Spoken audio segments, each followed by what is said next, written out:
ഹൃദയത്തിൽ ഷോക്കടിപ്പിക്കുന്ന ആ കാഴ്ച കണ്ട് മൃദുല അലറി നിലവിളിച്ചു പോയി. പുല്ലിലേക്ക് വീണു ഉരുളുന്ന മാധവൻ ചേട്ടനെ അവർ കണ്ടു. അത് ഇടിവെട്ടിയതാവില്ലെന്ന് അഞ്ജനയ്ക്ക് തോന്നി. കാട്ടിൽ പതിയിരുന്ന ആരോ അയാളെ ആക്രമിച്ചതാണ്. അല്ലെങ്കിൽ ഏതോ ദുഷ്ടമൃഗം. പെട്ടെന്ന് ആകാശം പൊട്ടിച്ചിതറുമാറ് ഒരു ഇടിവെട്ടി. കരിമേഘങ്ങൾ മലനെറുകയിൽ ചെന്നിടിച്ചതുപോലെ തോന്നി. ശക്തിയായി മഴ പെയ്തു. ഒറ്റ നിമിഷം കൊണ്ട് അവർ നനഞ്ഞു കുളിച്ചു. പ്രകൃതിയിൽ ശേഷിച്ചിരുന്ന വെളിച്ചവും പൊലിഞ്ഞു പോയതുപോലെ തണുപ്പ് അരിച്ചു കയറിയ അവരുടെ ശരീരത്തിലൂടെ മഴവെള്ളം ഒഴുകി. കാറ്റ് ശക്തി പ്രാപിച്ചതല്ലാതെ കുറഞ്ഞില്ല. അഞ്ജന മൃദുലയുടെ കൈക്ക് പിടിച്ചുകൊണ്ട് താഴേക്ക് ഓടിച്ചെന്നു. അപ്പോൾ മാധവൻ ചേട്ടൻ്റെ ശബ്ദം കേട്ടു. കുഞ്ഞെ, ഓടിക്കോ, ഓടിക്കോ, രക്ഷപ്പെട്ടോ. പെട്ടെന്ന് തന്നെ ആ ശബ്ദം നിലച്ചതുപോലെ തോന്നി. ഇല്ല, ചേട്ടനെ ഉപേക്ഷിച്ച് ഞങ്ങൾ പോകുന്നില്ല. എന്താണുണ്ടായത്? ചേട്ടന് എന്തു പറ്റി? കാറ്റിനേക്കാൾ ഉച്ചത്തിൽ ശബ്ദമുയർത്തിക്കൊണ്ട് അഞ്ജന അവിടേക്ക് ചെന്നു.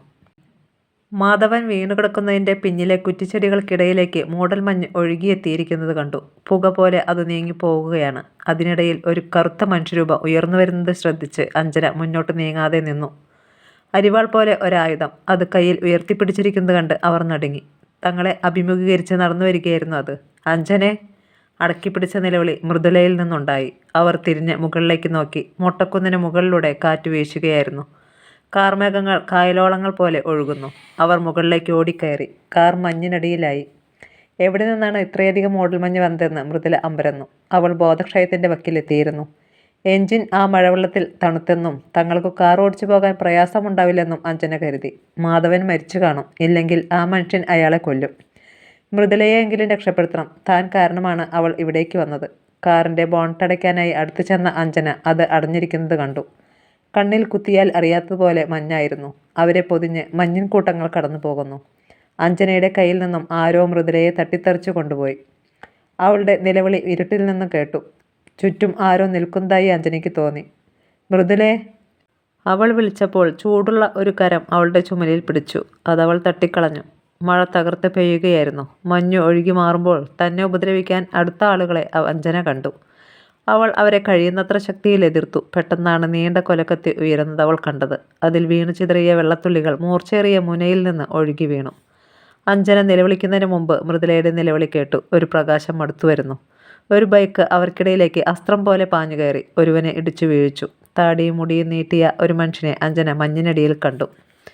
രക്ഷിക്കണേ! അവൾ നിലവിളിച്ചു. അയാൾ തെമ്മാടികളുമായി ഏറ്റുമുട്ടുമ്പോൾ അഞ്ജന മൃദുലയെ വിളിച്ചു. അവളെ ഒരാൾ വലിച്ചിഴച്ചു കൊണ്ടുപോകാൻ ശ്രമിക്കുകയായിരുന്നു.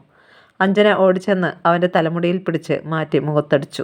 ഒരു പാറയിൽ ഇടിച്ചതുപോലെ അവളുടെ കൈ വേദനിച്ചെങ്കിലും അയാൾ വെള്ളത്തിലേക്ക് മറിഞ്ഞു വീണു. അഞ്ജന അവൻ്റെ കൈപ്പത്തിയിൽ ചെരുപ്പിൻ്റെ ഹീല് കൊണ്ട് ചവിട്ടി. തൻ്റെ കാലിൽ പിടിച്ച് മറിച്ചിടാൻ വേണ്ടി ഉയർത്തിയ അവൻ്റെ മറ്റേ കൈയിലെ വിരൽ അവൾ പിടിച്ച് ഒടിച്ചു. അവൻ നിലവിളിച്ചുകൊണ്ട് ഈനാമ്പേച്ചിയെപ്പോലെ ചുരുണ്ടുകൂടി ഉരുണ്ട് ഒഴിഞ്ഞുമാറി ഇരുട്ടിലേക്ക് ഓടിപ്പോയി. അഞ്ജന മൃദുലയെ ചേർത്ത് പിടിച്ചുകൊണ്ട് റോഡിലേക്ക് വന്നു. കാറിൽ നിന്നും എടുത്തിട്ട് തങ്ങളുടെ ബാഗുകൾ കിടക്കുന്നത് അവർ കണ്ടു. ആ മനുഷ്യൻ ഒരു ചങ്ങലയുമായി അവരെ നേരിടുകയായിരുന്നു. അതിക്രൂരമായി അയാൾ അവരെ തല്ലിപ്പൊളിക്കുന്നത് കണ്ടു. ആയുധങ്ങൾ കൂട്ടിമുട്ടുന്ന ശബ്ദവും നിലവിളിയും മാത്രമേ അവിടെ നിന്നും കേൾക്കാനുണ്ടായിരുന്നുള്ളൂ. അവൻ അവരുടെ നേരെ വന്ന് അഞ്ജനയുടെ കൈക്ക് പിടിച്ചു. ജീവൻ വേണമെങ്കിൽ വാ. അവൻ വലിച്ചു കൊണ്ടോടിയപ്പോൾ ഒന്നും ആലോചിക്കാതെ അവരും ചെന്നു. മഴ ആർത്തലയ്ക്കുകയായിരുന്നു. ആ പലായനം രക്ഷപ്പെടലാണോ വീണ്ടും അപകടത്തിലാണോ അവസാനിക്കുന്നതെന്ന് അവർക്ക് ആശങ്കയുണ്ടായിരുന്നു. പിന്നിൽ നിന്ന് അലർച്ച കേട്ടപ്പോൾ അവർ തിരിഞ്ഞു നോക്കി. റോഡിലെ വെള്ളത്തിൽ പ്രതിഫലിച്ച വെളിച്ചത്തിൻ്റെ തരികളിൽ ഒരാൾ കൊലവിളിയോടെ ഓടിയടക്കുന്നു. ആ ചെറുപ്പക്കാരൻ അഞ്ജനയുടെ കൈവിട്ട് അവൻ്റെ നേരെ കുതിച്ചു ചെന്നു. രണ്ടു കാളക്കൂറ്റന്മാർ പോരും നടത്തുന്നത് പോലെ അവർ ഇടിച്ചു. ചെറുപ്പക്കാരൻ എതിരാളിയെ എടുത്ത് ഒടിച്ചു കളയുന്നത് പോലെ റോഡിലേക്ക് ഇടുന്നത് അവർ കണ്ടു. പെട്ടെന്ന് തന്നെ അയാൾ അവരോടൊപ്പം ചേർന്നു. വസ്ത്രങ്ങൾ നനഞ്ഞു കുതിർന്നതിനാൽ ആ പെൺകുട്ടികൾക്ക് അയാളോടൊപ്പം വേഗത്തിൽ ഓടാൻ കഴിഞ്ഞില്ല. തോളിൽ തൂക്കിയിട്ടിരുന്ന ബാഗുകൾ അവർക്ക് അപ്പോൾ ഒരു ഭാരമായി തോന്നി. പക്ഷേ അത് ഉപേക്ഷിക്കാൻ അവർക്ക് മനസ്സ് വന്നില്ല. അരമണിക്കൂറോളം ആ യാത്ര തുടർന്നെന്ന് തോന്നി. ഒരു കെട്ടിടത്തിലെത്തി അവർ നിന്നു. ചുറ്റും മരങ്ങൾ അവിടെ വളർന്നു നിൽക്കുന്ന ഒരു പ്രദേശമാണതെന്ന് മിന്നലിൻ്റെ വെളിച്ചത്തിൽ അഞ്ജന കണ്ടു. അത് എവിടെയാണെന്നോ എത്ര ദൂരം സഞ്ചരിച്ചെന്നോ അവർക്കൊരു രൂപവും കിട്ടിയില്ല. ഇരുവരും നനഞ്ഞു വിറയ്ക്കുകയായിരുന്നു. താൽക്കാലിക സുരക്ഷിത സ്ഥാനമെന്ന നിലയിൽ ആശ്വസിച്ചിട്ട് അയാൾ അവരോട് എന്താണ് സംഭവിച്ചതെന്ന് ചോദിച്ചു. അഞ്ജന സംഭവിച്ചതത്രയും പറഞ്ഞു. അവർ നിങ്ങളെ കൊല്ലാൻ ശ്രമിക്കുകയായിരുന്നു അല്ലേ? അയാൾ ചോദിച്ചു. അതെ, നിങ്ങൾ വന്നില്ലായിരുന്നെങ്കിൽ ഇപ്പോൾ ഞങ്ങൾ ഉണ്ടാകുമായിരുന്നില്ല, അഞ്ജന പറഞ്ഞു. നിങ്ങൾ ഇവിടെയാണോ താമസിക്കുന്നത്? മൃദുല തിരക്കി. അല്ല, പക്ഷേ നമുക്കിതൊരു അഭയസ്ഥാനമായി ഉപയോഗിക്കാം. ഇവിടെ മറ്റാരുമില്ലേ? ഇത് ആൾതാമസമില്ലാത്ത ഒരു മുടിഞ്ഞ കെട്ടിടമാണ്. മുകളിൽ ഒരു മുറി മാത്രമേ അല്പമെങ്കിലും വാസയോഗ്യമായുള്ളൂ. നിങ്ങളുടെ ബൈക്ക്? അഞ്ജന ചോദിച്ചു. അതവർ പൊളിച്ചു കാണും. അതിനേക്കാൾ വിലപ്പെട്ടതല്ലേ നിങ്ങളുടെ ജീവൻ? അതിന് മറുപടി അവർക്കുണ്ടായിരുന്നില്ല. അയാൾ അവരെ മുകളിലത്തെ നിലയിലേക്ക് കൂട്ടിക്കൊണ്ടുപോയി. ഉണങ്ങിയ വിറക് അവിടെ ഉണ്ടായിരുന്നു. ആരോ ഇടയ്ക്കൊക്കെ ആ മുറി ഉപയോഗിക്കുന്നുണ്ടെന്ന് തോന്നി. അയാൾ കമ്പുകൾ ഒടിച്ചുവെച്ച് ലൈറ്റർ തെളിച്ച് കത്തിച്ചപ്പോഴാണ് അവർക്കതൊക്കെ വ്യക്തമായത്. അപ്പോഴാണ് തങ്ങളുടെ നനഞ്ഞ ശരീരത്തെപ്പറ്റി അവർ ബോധവതികളായത്. അയാൾ ഷർട്ടഴിച്ച് പിഴിഞ്ഞ് ശരീരം തുടച്ചു. മുറിവുകൾ മൂലയിൽ നിന്ന് ഒരു തുണിയെടുത്തു കീറിക്കെട്ടാൻ തുടങ്ങിയപ്പോൾ മൃദുല സഹായിച്ചു. അവൾക്ക് സഹാനുഭൂതി കൂടുതലാണ്. അയാളുടെ ശരീരത്തെ തൊട്ടപ്പോൾ മാംസപേശികളുടെ കരുത്ത് അവൾക്ക് വ്യക്തമായി. ശ്മശ്രുക്കൾ വളർന്നു നിൽക്കുന്ന മുഖത്ത് പ്രത്യേക പ്രകാശം അവൾ കണ്ടു. ശ്വാസം കഴിക്കുമ്പോൾ അവളുടെ നാസാന്തരങ്ങളിൽ നിന്ന് നീരാവി പുക പോലെ ബഹിർഗമിച്ചു. നിങ്ങളുടെ കയ്യിൽ ഉണങ്ങിയ വസ്ത്രങ്ങളുണ്ടാകുമല്ലോ, മാറിക്കോളൂ. അല്ലെങ്കിൽ രാവിലെ പനി പിടിച്ച് കിടപ്പിലാകും. ഇവിടെ ഒരു ഡോക്ടറെയോ വൈദ്യനെയോ ലഭിക്കുകയില്ല, അയാൾ പറഞ്ഞു. അവർ ഇവിടെ വരില്ല എന്ന് ഉറപ്പുണ്ടോ? ആക്രമണകാരികളെ ഉദ്ദേശിച്ച് അഞ്ജന ചോദിച്ചു. ഉറപ്പില്ല, അയാൾ ശിരസിളക്കി. അവർ അപ്പോൾ ഇവിടെയും വരുമോ? മൃദുലയുടെ ശബ്ദം വിറച്ചു. കൊല്ലാനാണ് ഉദ്ദേശമെങ്കിൽ അവർ നിങ്ങളെ തിരക്കാതിരിക്കുമെന്ന് കരുതുന്നുണ്ടോ? അവർ കവർച്ചക്കാരാണെന്ന് തോന്നുന്നില്ല, അഞ്ജന ബാഗ് തുറന്നുകൊണ്ട് പറഞ്ഞു. ഞങ്ങളുടെ ബാഗും പേഴ്സുകളുമെല്ലാം കാറിലായിരുന്നു. അത് അവരെടുത്ത് വെളിയിലെറിഞ്ഞു. പണം ഇതിൽ തന്നെയുണ്ട്. ഈ ആൾതാമസമില്ലാത്ത കെട്ടിടത്തിൽ വെളിച്ചം കാണുമ്പോൾ അവർ ഇങ്ങോട്ട് വരില്ലേ? പക്ഷേ ഇതൊക്കെ എടുത്തിയാൽ നിങ്ങൾ മരവിച്ചു ചാകും. ഈ തണുപ്പ് നിങ്ങൾക്ക് പറ്റിയതല്ലെന്ന് ആ വിറയൽ കാണുമ്പോൾ എനിക്കറിയാം. അയാൾ പറഞ്ഞപ്പോഴാണ് മൃദുല അത് ശ്രദ്ധിച്ചത്. താനും അഞ്ജനയും ഈയലുകളെ പോലെ വിറയ്ക്കുകയാണ്. പല്ലുകൾ കൂട്ടിയിടിക്കുന്നുണ്ട്. നിങ്ങളുടെ പക്കൽ തിന്നാൻ എന്തെങ്കിലും ഉണ്ടോ? അയാൾ ചോദിച്ചു. ഇവിടെ ഇപ്പോൾ മഴവെള്ളമല്ലാതെ മറ്റൊന്നും കിട്ടുകയില്ല. അഞ്ജന 3 പാക്കറ്റ് ക്രീം ബിസ്ക്കറ്റ് ബാഗിൽ നിന്ന് എടുത്തു. അതിൽ ഒന്ന് മുക്കാലും കാലിയായതായിരുന്നു. അയാൾ 4-5 തിന്നു. നിങ്ങൾ കഴിച്ചോളൂ. പോകുകയാണോ? അതെ. ഞങ്ങളെ തനിച്ചാക്കിയിട്ടോ? എന്നെ നിങ്ങൾക്ക് ആവശ്യമുണ്ടെങ്കിൽ ഇപ്പോൾ വരാം. ഞാനിവിടെ തന്നെയുണ്ട്. അയാൾ നടയിറങ്ങി താഴേക്ക് പോകുന്ന ശബ്ദം കേട്ടു. എന്താണ് അയാൾ ഉദ്ദേശിച്ചത്? വസ്ത്രം മാറാൻ പറ്റിയ സമയം അതാണെന്ന് അവർക്ക് തോന്നി. ഒരു തീക്കൊള്ളിയുമായി അവർ അടുത്ത മുറികളിൽ ചെന്ന് നോക്കി. അവിടെയെല്ലാം ചോർന്നൊലിക്കുകയായിരുന്നു. തറയിൽ വെള്ളം കെട്ടിക്കിടക്കുന്നു, ദുർഗന്ധവും. അല്പമെങ്കിലും ഉപയോഗിക്കാവുന്നത് അവർ നിന്ന മുറി തന്നെ. മറ്റൊന്നും ആലോചിക്കാൻ സമയമെടുക്കാതെ അവർ വസ്ത്രങ്ങൾ അഴിച്ചു പിഴിഞ്ഞ് ശരീരം തുടച്ചു. അടിവസ്ത്രം പോലുമില്ലാതെ അഞ്ജന നെരിപ്പോടിനടുത്ത് നിന്ന് ശരീരം ഉണക്കുന്നത് കണ്ടപ്പോൾ ഐശ്വര്യദേവതയുടെ പ്രതിമയ്ക്ക് ജീവൻ വെച്ചതുപോലെ മൃദുലയ്ക്ക് തോന്നി. അവളും കൂട്ടുകാരിയോടൊപ്പം ചെന്ന് ശരീരം ഉണക്കി. അയാൾ ഈ രംഗം കാണാനാണോ പുറത്തേക്ക് പോയതെന്ന് അവർ സംശയിച്ചു. ഇരുളിൽ തങ്ങളെ നോക്കി നിൽക്കുന്ന അയാൾ കടന്നു വന്നാലോ? പക്ഷേ അതിനു മുമ്പ് അഞ്ജന അവളുടെ വായ പൊത്തി. അത് ആ യുവാവായിരുന്നു. അരയ്ക്ക് മുകളിൽ നഗ്നമായ അയാളുടെ ശരീരം നനഞ്ഞൊഴുകുന്നു. അയാൾ തല തകർത്ത ഒരു മുയലിനെ തൂക്കിപ്പിടിച്ചിരിക്കുന്നു. പെൺകുട്ടികളുടെ വസ്ത്രങ്ങൾ തൂക്കിയിട്ടിരിക്കുന്നതുകൊണ്ട് അയാൾ ശബ്ദമുയർത്തി. എന്തെങ്കിലും ധരിച്ചിട്ടുണ്ടെങ്കിൽ നിങ്ങൾക്ക് കടന്നു വരാം. നിങ്ങളാണോ വെടിപൊട്ടിച്ചത്? അഞ്ജന ചോദിച്ചു. അതെ. അവർ അത് കേട്ട് കടന്നു ചെന്നു. അപ്പോൾ നിങ്ങളുടെ കയ്യിൽ തോക്കുണ്ട്? ഒരു നിമിഷം കഴിഞ്ഞ് അയാൾ ശിരസിളക്കി. അയാൾ കത്തിക്കൊണ്ട് മുയലിനെ പൊളിച്ച് വൃത്തിയാക്കുന്നത് കൗതുകത്തോടെ നോക്കിയിരിക്കുമ്പോൾ മൃദുല ചോദിച്ചു. നിങ്ങൾ ആരാണ്? ചാൾസ്. ഉപ്പും മുളകും മസാലയും ചേർക്കാതെ മുയലിനെ ചുട്ടത് അവർ അയാളോടൊപ്പം ഭക്ഷിച്ചു. അതിൻ്റെ കൊഴുപ്പ് നെരിപ്പോടിൽ കിടന്ന് കത്തിയ ഗന്ധം അവർക്ക് സുഗന്ധമായി തോന്നി. മുറിയുടെ മൂലയിൽ കുറേ പഴയ പത്രങ്ങൾ ഉണ്ടായിരുന്നു. ഉറക്കം കൊണ്ട് വീഴാൻ തുടങ്ങിയപ്പോൾ അവർ അത് വിരിച്ച് കിടന്നു. ഉണർന്നപ്പോൾ നേരത്തെ വെളിച്ചമുണ്ടായിരുന്നു. പ്രഭാതമാകുകയായിരുന്നു. അഞ്ജന മൃദുലയെയും കൊണ്ട് വാതിൽക്കൽ വന്ന് നോക്കി. മഞ്ഞിൽ മരവിച്ചു കിടക്കുന്ന നിശ്ചലമായ മരുപ്രദേശം. തിരിഞ്ഞു നോക്കിയപ്പോൾ നെരിപ്പോടിനടുത്ത് ചാൾസ് കിടക്കുന്നു. പഴയ ജീൻസ് മാത്രമാണ് വേഷം. ഗാഠനിദ്രയിലാണ്. എപ്പോഴും എടുക്കാൻ പാകത്തിന് മുയലിൻ്റെ ചോരപുരണ്ട കത്തി. താൻ കിടന്ന പഴയ പത്രങ്ങൾ പരിശോധിക്കുകയായിരുന്ന മൃദുല അഞ്ജനയെ വിളിച്ചു. ഒരു വാർത്തയും ചിത്രങ്ങളും അവൾ അഞ്ജനയുടെ ശ്രദ്ധയിൽപ്പെടുത്തി. യുവതികളെ ബലാത്സംഗം ചെയ്തു കൊന്ന ചാൾസ് കൊലക്കേസ്. കോളേജ് വിദ്യാർത്ഥികളെ ഭീഷണിപ്പെടുത്തി തട്ടിക്കൊണ്ടുപോയി ബലാത്സംഗം ചെയ്തു കൊന്ന ശേഷം ക്രൂരമായി കുത്തിക്കൊന്ന ചാൾസിനെ ജീവപര്യന്തം കഠിന തടവിന് വിധിച്ചു. പ്രതിക്ക് കൊലക്കയർ കൊടുക്കണമെന്ന് പ്രോസിക്യൂഷൻ വാദിച്ചെങ്കിലും പ്രതി യുവാവായതുകൊണ്ട് അയാളുടെ പ്രായം കണക്കിലെടുത്താണ് ജീവപര്യന്തം ശിക്ഷ കൊടുക്കുന്നതെന്ന് ജഡ്ജി 80 പേജുള്ള വിധിന്യായത്തിൽ പറയുന്നു. വാർത്ത മുഴുവൻ വായിച്ച അഞ്ജന ചാൾസിൻ്റെ ഫോട്ടോയും അയാളെയും തട്ടിച്ചു നോക്കി. അതെ, ഇവൻ തന്നെ. അവരുടെ ഉള്ളം കിടുങ്ങി. കൊല്ലപ്പെട്ട 2 യുവതികളുടെ പടവും ഒപ്പം ഉണ്ടായിരുന്നു. 2 സുന്ദരികൾ. ഇവൻ നമ്മളെയും കൊല്ലാനാ കൊണ്ടുവന്നത്. ഇന്നലെ നമ്മളെ ആക്രമിച്ചത് ഇവൻ്റെ ആളുകളാണ്, അഞ്ജന അടക്കി പറഞ്ഞു. നമുക്ക് എത്രയും വേഗം രക്ഷപ്പെടണം, അല്ലെങ്കിൽ ഇവൻ നമ്മളെയും കൊല്ലും. ഇവൻ ജയിൽ ചാടിയതാ. 5 വർഷമേ ആയുള്ളൂ ഈ ശിക്ഷ നടന്നിട്ട്. ജീൻസും മാത്രം ധരിച്ച ആ മനുഷ്യൻ രണ്ടാം നിലയിലെ ഇടിഞ്ഞു പൊളിഞ്ഞ ഭിത്തിക്കരികിൽ നിൽക്കുന്നു. അവൻ്റെ കയ്യിൽ കത്തി. പ്രഭാതത്തിലെ ശീതക്കാറ്റ് ചുളുചുളെ വീശുന്നു. ആകാശം തെളിഞ്ഞിട്ടില്ല. ഒരു റിച്ച് കോക്ക് സിനിമയിലെ ഭീകരരംഗം പോലെയാണതെന്ന് അഞ്ജന ഓർത്തു. അയാൾ നമ്മളെ കണ്ടു, മൃദുല പറഞ്ഞപ്പോൾ ഭീതിയും തണുപ്പും മൂലം പല്ലുകൾ കൂട്ടിയെടുക്കുന്നുണ്ടായിരുന്നു. ഇനി നമ്മളവന് പിടികൊടുക്കരുത്, അഞ്ജന കൂട്ടുകാരിയുടെ കയ്യിൽ പിടിച്ചുകൊണ്ട് ഓടുന്നതിനിടയിൽ ഓർമ്മിപ്പിച്ചു. അവൻ കരുതിയത് നമ്മളെ അന്യായത്തിൽ എവിടേക്കെങ്കിലും കൊണ്ടുപോകാമെന്നാണ്. നമ്മുടെ ജീവൻ രക്ഷിച്ച അവനോട് അല്പം സ്നേഹം കാണിക്കാതെ വയ്യല്ലോ. അവൻ്റെ കൂട്ടുകാർ എവിടെയെങ്കിലും നമ്മളെ ഇവൻ കൊണ്ടു ചെല്ലുന്നതും കാത്ത് ഇരിപ്പുണ്ടാവും. വേഗം വേഗം. അവൻ്റെ കയ്യിൽ തോക്കുണ്ട്. രാത്രിയിൽ ഒറ്റവെടിക്ക് മുയലിനെ പിടിച്ചതാണവൻ. ഇത്ര പെട്ടെന്ന് നമ്മൾ കൈവിട്ടു പോകുമെന്ന് അവൻ കരുതിയിട്ടുണ്ടാവില്ല. അവർ കുറ്റിക്കാടുകൾക്കിടയിലൂടെ ഓടി. തങ്ങൾ ഇത്രയധികം ദൂരം നടന്നാണോ രാത്രിയിൽ ഇവിടെ എത്തിയതെന്ന് അവർ സംശയിച്ചു. വഴി തെറ്റി. കാടുകൾക്കിടയിലൂടെ മുന്നോട്ടോടുകയാണ്. അത് റോഡിന് എതിർവശത്തേക്കാണോ എന്ന് ആരറിഞ്ഞു. പിന്നിൽ നിന്ന് അവൻ വിളിക്കുന്നത് പോലെയുള്ള ശബ്ദം. പക്ഷേ കാടുകൾക്ക് മുകളിൽ അവൻ്റെ തല കാണുന്നില്ല. 4-5 മുയലുകൾ അവരെ കണ്ട് ഓടിപ്പോയി. യാദൃശ്ചികമായി തിരിഞ്ഞു നോക്കിയപ്പോൾ അവർ കണ്ടു. അയാൾ കാടുകൾക്ക് മുകളിലൂടെ ചാടി ഇരപിടിക്കുന്ന ജന്തുവിനെ പോലെ അവരുടെ പിന്നാലെ കുതിച്ചു വരുന്നു. കുറെ അകലെയാണെങ്കിലും അവൻ്റെ കയ്യിലിരിക്കുന്നത് നാടൻ കുഴൽ തോക്കാണെന്ന് അഞ്ജനയ്ക്ക് മനസ്സിലായി. ഒരു പക്ഷേ ഡബിൾ ബാരൽ. അവർ ഓട്ടത്തിന് വേഗത കൂട്ടി. എത്ര പ്രാവശ്യം വീണെന്ന് അവർക്ക് തന്നെ അറിയില്ല. ശരീരത്ത് അവിടെ മുറിവുകൾ ഉണ്ടായിട്ടും ഓടി. ഒരു മല താണ്ടി അവർ നിന്ന് കിതച്ചു. അപ്പോൾ മലയടി വാരത്തു നിന്നും ഒരു ശബ്ദം. അവർ കുറെ കൂടി മുന്നോട്ട് ചെന്ന് നോക്കി. ശബ്ദം വ്യക്തമായി. അവിടെ എവിടെയോ റോഡുണ്ട്. ഒരു വാഹനം പോകുന്ന ശബ്ദമാണത്. അവർ ആ ലക്ഷ്യത്തിലേക്ക് ഓടി. അല്പം ചെന്നപ്പോൾ റോഡിലൂടെ മുഴുവൻ ലോഡുള്ള ഒരു ലോറി കയറി പോകുന്നത് കണ്ടു. ഒന്ന് നിർത്തണേ, അവർ അലമുറയിട്ടുകൊണ്ട് താഴേക്ക് ഓടി ചെന്നു. അവർ ചെല്ലുന്നതിന് മുമ്പ് ലോറി കടന്നുപോയി.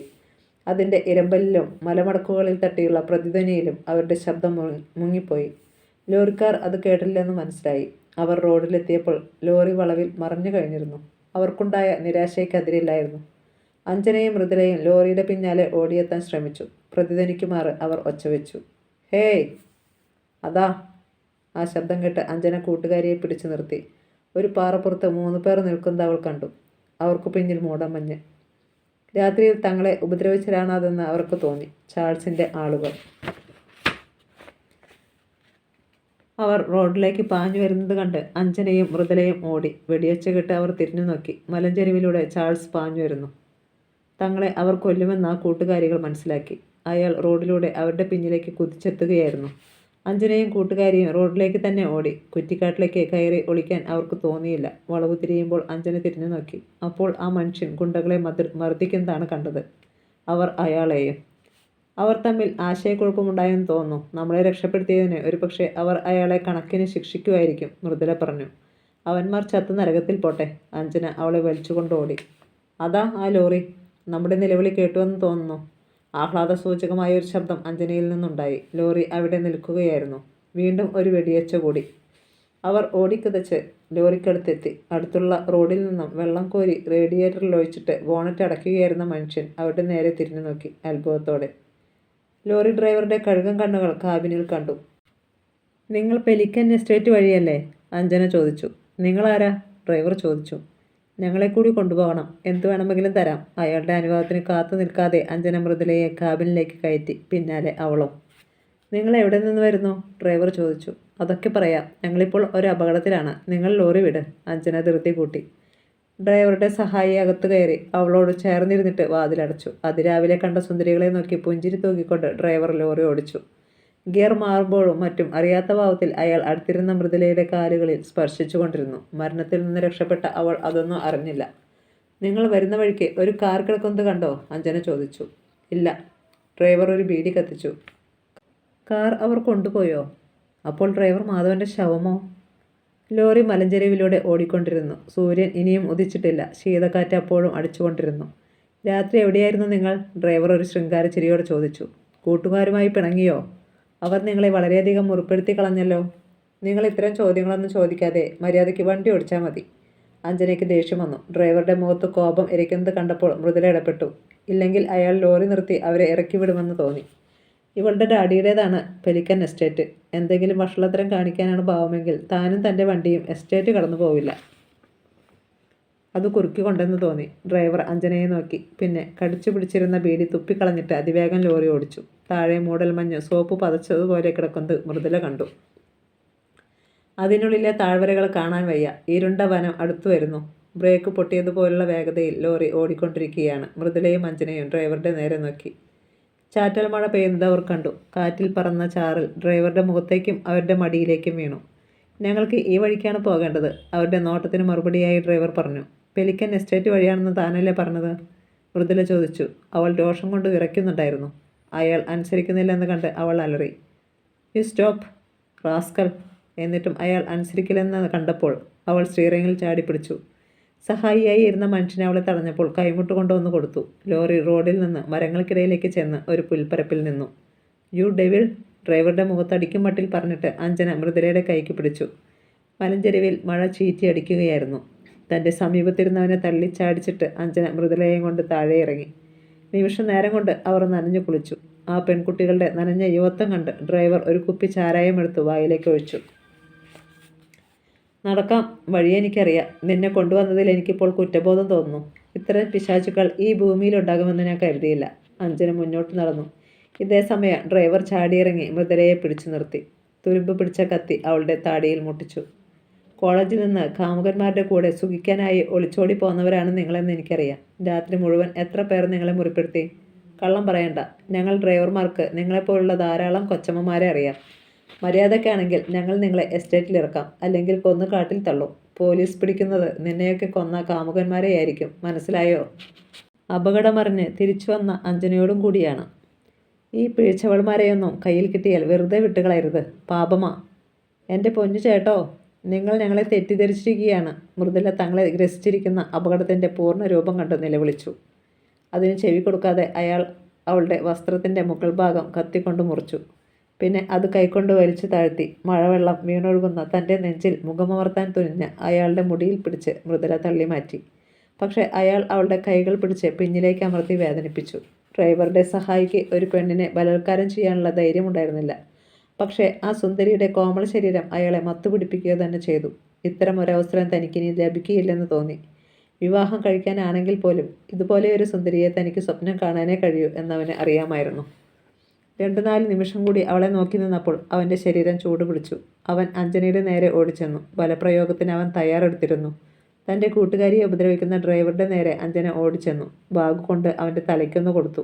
അതയാൾ വലിച്ച് എറിഞ്ഞു കളഞ്ഞു. പെട്ടെന്ന് അവൾ കാബിനിലേക്ക് കയറി ടൂൾസിനോടൊപ്പം ഇരുന്ന കമ്പി വലിച്ചെടുത്തു. അവൾ നേരത്തെ കണ്ടുവച്ചിരുന്ന ആയുധമാണത്.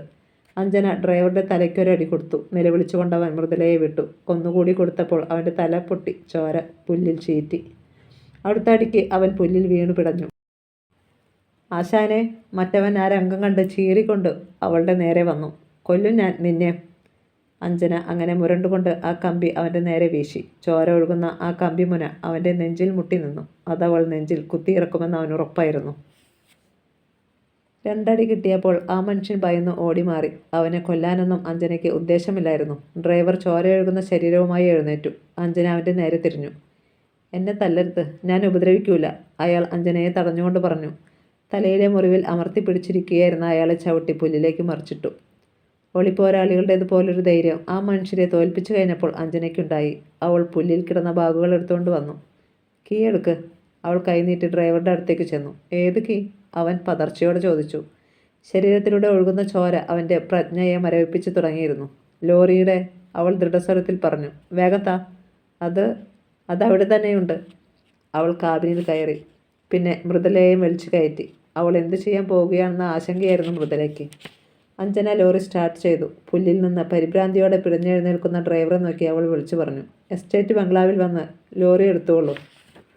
തന്നെ കൂടെ കൊണ്ടുപോകാൻ ഞങ്ങൾക്ക് വിശ്വാസമില്ല. താനൊരു നികൃഷ്ടനാണ്. അവൾ പറഞ്ഞത് മുഴുവൻ അയാൾ അലറി വിളിച്ചത് അവളും കേട്ടില്ല. ലോറി പിന്നോട്ട് പോയി. റിവേഴ്സിൽ റോഡിലെത്തി മുകളിലേക്ക് തിരിഞ്ഞപ്പോൾ ഡ്രൈവറും സഹായിയും ഓടി വരുന്നത് കണ്ടു. അഞ്ജന ഗിയർ വലിച്ചു മാറ്റി ആക്സിലേറ്റർ കൊടുത്തു. ലോറി കയറ്റം പാഞ്ഞു കയറി. മൃദുല കൂട്ടുകാരിയെ കെട്ടിപ്പിടിച്ച് ചുംബിച്ചു. ഒരു ധീര നായികയെ പോലെ അഞ്ജന പുഞ്ചിരിച്ചു. വെക്കേഷന് എസ്റ്റേറ്റിൽ വരുമ്പോൾ ഡാഡി എന്നെ എല്ലാത്തരം വാഹനങ്ങളും ഓടിക്കാൻ പഠിപ്പിച്ചിരുന്നു. ഹണ്ടിങ്ങും കുതിര സഫാരിയും. ഡാഡിക്ക് ഒർലാൻഡോ എന്നൊരു കുതിരയുണ്ടായിരുന്നു. അവനൊരു ജീപ്പിനേക്കാൾ വേഗത്തിൽ ഓടുമായിരുന്നു. പക്ഷേ ചത്തുപോയി. അവൾ തലകുലുക്കി മുടിയിലെ വെള്ളം തെറിപ്പിച്ചു കളഞ്ഞു. ലോറി ഓടിച്ചിട്ട് എത്ര വർഷങ്ങളായി? അഞ്ജന പറഞ്ഞു. പക്ഷേ അപകടം കൂടാതെ ഓടിക്കാൻ ഇപ്പോഴും എനിക്കറിയാം. മഴ കുറഞ്ഞു വന്നു. ആ മൃഗങ്ങളുടെ ഇരയാകാതെ ഒരപകടത്തിൽപ്പെട്ട് മരിച്ചാലും എനിക്ക് ദുഃഖമില്ല, മൃദുല പറഞ്ഞു. നീ ആ നനഞ്ഞ വസ്ത്രങ്ങളൊക്കെ അഴിച്ചു മാറ്റിക്കള. ബാഗിൽ ഇനിയും വസ്ത്രങ്ങളുണ്ടല്ലോ. അഞ്ജന പറയാത്ത താമസം മൃദുല സൽവാറും കമ്മീസും അഴിച്ചു ദൂരെ എറിഞ്ഞു. തോർത്തെടുത്ത് ശരീരം തുടച്ചു. അവളുടെ ഭംഗി കണ്ടുകൊണ്ട് അഞ്ജന പുഞ്ചിരിച്ചു. കാലമാടൻ ഈ സ്വത്ത് മുഴുവൻ അപഹരിച്ചേനെ. അങ്ങനെ വല്ലോർക്കും കൊടുക്കാനുള്ളതല്ല. മൃദുല മുടിയിൽ തോർത്ത് ചുറ്റിയിട്ട് ഉണങ്ങിയ വസ്ത്രങ്ങൾ പുറത്തെടുത്തു. ആരാണാവോ ആ ഭാഗ്യവാൻ? അഞ്ജന ചോദിച്ചപ്പോൾ അവളൊരു പുഞ്ചിരിയോടെ വസ്ത്രം ധരിച്ചു. നിനക്ക് മാറണ്ടേ? വേണ്ട, വീട്ടിൽ ചെല്ലട്ടെ. ഇപ്പോൾ നിന്റെ രക്ഷയാണ് എനിക്ക് പ്രധാനം, അഞ്ജന വളവ് തിരിച്ചുകൊണ്ട് പറഞ്ഞു. മഴ ശമിച്ചിരുന്നു. മലമുകളിൽ സ്വർണ്ണമുരുക്കി ഒഴിച്ചതുപോലെ വെയിൽ. ആ പ്രകൃതിശോഭ ആസ്വദിച്ച് തീരുന്നതിന് മുമ്പേ അവർ ആ കാഴ്ച കണ്ടു. അതവരെ വല്ലാതെ ഭയപ്പെടുത്തുക തന്നെ ചെയ്തു. റോഡിൽ ഒരു കാർ കിടക്കുന്നു. അതിൽ നിന്ന് ആ കൊലയാളികൾ ഇറങ്ങുന്നു. ഇതുവരെ രക്ഷപ്പെട്ടത് വെറുതെയായി, മൃദുല നിരാശയോടെ പറഞ്ഞു. ഇവർക്ക് വേണ്ടത് നമ്മുടെ ജീവൻ തന്നെയാണ്. പക്ഷേ ആ കൂടെ ചാൾസ് ഇല്ല. കാറിനെ ഒഴിച്ച് ലോറി മുന്നോട്ട് പോകാൻ പ്രയാസമായിരുന്നു. അവർ റോഡിൽ നിരന്നു നിൽക്കുകയാണ്. ലോറി നിർത്താതെ നിവൃത്തിയില്ല. ഒരുത്തൻ്റെ കയ്യിൽ റിവോൾവർ ഉണ്ട്. കണ്ടോ, അവൻ നമ്മളെ ഉന്നം നോക്കുന്നു. അയ്യോ, മൃദുല നിലവിളിച്ചു പോയി. അതിനിടയിൽ വെടിപൊട്ടി. അഞ്ജനയുടെ മുന്നിലെ ഗ്ലാസ് ചിലന്തി വല പോലെ പൊട്ടി. നടുവിൽ വെടിയുണ്ട കടന്നുപോയ ദ്വാരം. നീ തെറിച്ചു പോകാതെ പിടിച്ചിരുന്നോളൂ. ഒന്നുകൂടി നിറയൊഴിക്കാൻ അവന് അവസരം ഞാൻ കൊടുക്കില്ല, അഞ്ജന പതർച്ചയോടെ പറഞ്ഞു. അവർ കൊല്ലുന്നതിനേക്കാൾ നല്ലത് നമ്മൾ മരിക്കുന്നതാണ്. അവൾ ആക്സിലേറ്ററിൽ കാൽ അമർത്തിക്കൊടുത്തു. ലോറി വെടിയുണ്ട പോലെ പാഞ്ഞു ചെന്നു. എല്ലാം നടന്നത് നിമിഷം കൊണ്ടാണ്. റോഡിൽ നിന്നവർ രണ്ടാമതൊന്നുകൂടി ലക്ഷ്യം തെറ്റരുതെന്ന് കരുതി തോക്കിൽ ഉന്നം നോക്കുന്നവനുൾപ്പെടെ ചിതറിയോടി. ഇടിയേറ്റ കാർ പിന്നോട്ട് പോയി. വീണ്ടും ഇടികിട്ടിയ കാർ ചെരിഞ്ഞ് റോഡ് സൈഡിലേക്ക് മറിഞ്ഞു. അതിനവിടെ തങ്ങി നിൽക്കാൻ ഭൂമിയില്ലായിരുന്നു. കുത്തനെയുള്ള ഇറക്കത്തിലേക്ക് ആ തകർന്ന വാഹനം മറിഞ്ഞു പോയി. ആ ശബ്ദം മലമടക്കുകളിൽ പ്രതിധ്വനിച്ചു. ആദ്യത്തെ ഇടിയിൽ തെറിച്ചുപോയ കാറിൻ്റെ ബോണറ്റ് ഒരു പമ്പരം പോലെ കറങ്ങി താഴെ മൂടൽ മഞ്ഞിലേക്ക് പോകുന്നത് മൃദുല കണ്ടു. താഴെ എവിടെ നിന്നോ ഒരു പൊട്ടിത്തെറി കേട്ടു. ലോറി വളവ് തിരിഞ്ഞപ്പോൾ പുറത്തേക്ക് നോക്കിയ മൃദുല അത് കണ്ടു. താഴെ മഞ്ഞിനിടയിൽ വെടിക്കെട്ട് പോലെ ഒരു അഗ്നിഗോളം. അടുത്ത ക്ഷണം അത് ദൃഷ്ടിയിൽ നിന്നും മാഞ്ഞു. ലോറി അതിവേഗം പാഞ്ഞുപോയി. തങ്ങളുടെ പിന്നാലെ ആരുമില്ലെന്ന് അഞ്ജന റിയർ വ്യൂ മിററിലൂടെ കണ്ടു. സംഭവിച്ചതൊക്കെ ഒരു സ്വപ്നം പോലെ തോന്നിയ മൃദുല കൂട്ടുകാരിയുടെ നേരെ നോക്കി. അഞ്ജന അവളെ കണ്ണിറുക്കി കാണിച്ചു. നമ്മുടെ ശനിദശ കഴിഞ്ഞു. എന്നാലും നീ ഭയങ്കരി തന്നെ. അവിടെ നിന്ന് രക്ഷപ്പെടുമെന്ന് ഞാൻ കരുതിയില്ല. നീ IPS എടുക്കണം, പോലീസുകാരിയാവണം, മൃദുല ഉത്സാഹത്തോടെ പറഞ്ഞു. അതെനിക്കിഷ്ടമാണ്. യൂണിഫോം ധരിച്ച് ബെൽറ്റിൽ റിവോൾവറും ലോഡ് ചെയ്ത് ബൈക്കിൽ കടന്നു പോകുന്നത് ഞാൻ സ്വപ്നം കണ്ടിട്ടുണ്ട്. നിന്റെ മമ്മിയും അങ്കിളും ഇന്നലെ നിന്നെ കാണാതെ വിഷമിച്ചിരിക്കുകയായിരിക്കും അല്ലേ? അതെ. ഡ്രൈവർ മാധവൻ ചേട്ടൻ്റെ ശവം ഇപ്പോഴും ആ മലയിൽ കിടക്കുകയായിരിക്കും. അയാളുടെ വീട്ടുകാർ ഇതുവല്ലത് അറിഞ്ഞിരിക്കുമോ? അറിയുമ്പോഴാണ് എനിക്ക് ഓർക്കാൻ കൂടി കഴിയുന്നില്ല. അവിടെ മാകെ വെയിൽ പരന്നു. ആകാശം തെളിഞ്ഞു തുടങ്ങി. മനോഹരമായ പ്രകൃതി അവരുടെ മുന്നിൽ ചുരുൾ നിവർന്നു വന്നു. ആ കാണുന്നതാണ് എൻ്റെ എസ്റ്റേറ്റ്, അകലേക്ക് കണ്ണയച്ച അഞ്ജന പറഞ്ഞു. വാഗ്ദത്ത ഭൂമിയിലേക്ക് ചെല്ലുന്ന ആകാംക്ഷയോടെ മൃദുല അവിടേക്ക് നോക്കി. അരമണിക്കൂർ കഴിഞ്ഞപ്പോൾ റോഡരികിൽ ആ ബോർഡ് കണ്ടു. സ്വാഗതം, പെലിക്കൻ എസ്റ്റേറ്റ്. തേയില ചെടികൾക്കിടയിലൂടെയുള്ള റോഡ്. ഇരുവരും ഉത്സാഹഭരിതരായി. പെട്ടെന്ന് വെടിപ്പൊട്ടി. ലോറിക്ക് വേഗത കുറഞ്ഞു. ലോറി അല്പം മുന്നോട്ട് ചെരിഞ്ഞ് അത് നിന്നു. അഞ്ജന താഴെ ഇറങ്ങി. എന്തുപറ്റി? മൃദുല ചോദിച്ചു, നടുക്കത്തിൽ നിന്ന് ഉണരാതെ. ഇറങ്ങി വാ, ബാഗുകളൊക്കെ എടുത്തോ. അവൾ ഇറങ്ങിച്ചെന്നു. ഇത് വെടി തീർന്നു, പഞ്ചറായ ടയറിൽ ചവിട്ടിക്കൊണ്ട് അഞ്ജന പറഞ്ഞു. ഇനി സാരമില്ല, ട്രാക്ടറുകളോ ജീപ്പുകളോ എന്തെങ്കിലും ഉടനെ വരും, അഞ്ജന പറഞ്ഞു. അല്ലെങ്കിൽ നമുക്ക് നടക്കാം. നിനക്ക് ഈ പ്രഭാതത്തിലെ തേയിലക്കൂമ്പുകളെയും തൊഴിലാളികളെയും കാണുകയും ചെയ്യാം. എൻ്റെ പ്രിയപ്പെട്ട കൂട്ടുകാരി മൃദുല ഗോവിന്ദരാജിനെ ഞാൻ എൻ്റെയും എൻ്റെ പ്രിയപ്പെട്ട ഡാഡിയുടെയും സ്വപ്നഭൂമിയിലേക്ക് സ്വാഗതം ചെയ്യുന്നു. അഞ്ജന കൈകൾ നിവർത്തിപ്പിടിച്ച് തലകുനിച്ച് ഉപചാരപൂർവ്വം സ്വാഗതം ചെയ്തു. അവൾ കൂട്ടുകാരിയെ കെട്ടിപ്പിടിച്ചു. പിന്നെ രണ്ടിണക്കുരുവികളെപ്പോലെ കൈക്കോർത്ത് പിടിച്ച് തുള്ളിച്ചാടി നടന്നു. സന്തോഷം കൊണ്ടൊരു മൂളിപ്പാട്ടും അഞ്ജനയിൽ നിന്നുണ്ടായി.